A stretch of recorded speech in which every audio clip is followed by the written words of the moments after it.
Let's talk about CBT. I don't remember ever talking about CBT. CBT in full is cognitive behavioral therapy. And I guess most of you have tried CBT. I also tried CBT during my early days of struggling with anxiety. And personally, CBT didn't help me.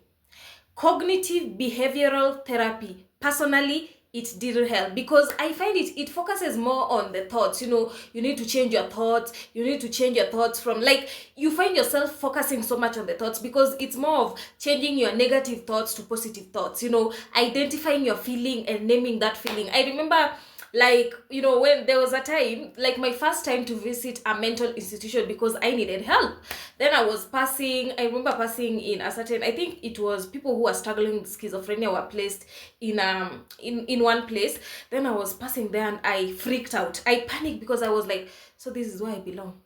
And it was crazy. So we went with that woman and we passed with that woman to a certain, I think she was a therapist, and she started talking about CBT. So me, I am curious. I'm a very curious person. I like to do my research. She told me, you'll be coming here every week to do CBT. So I was curious. I wanted to know what is CBT, and she gave me a brief introduction of what CBT is. Then I just, like, my gut, I am always telling you guys to use your third eye. Your gut is always right. It just told me, like, this is not for you, because it felt like a lot of work.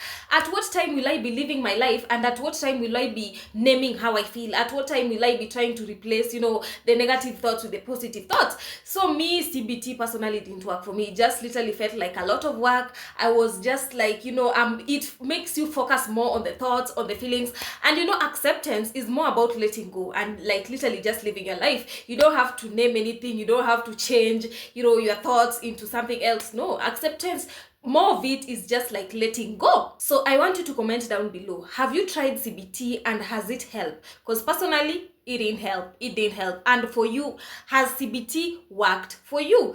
Write down in the comment section.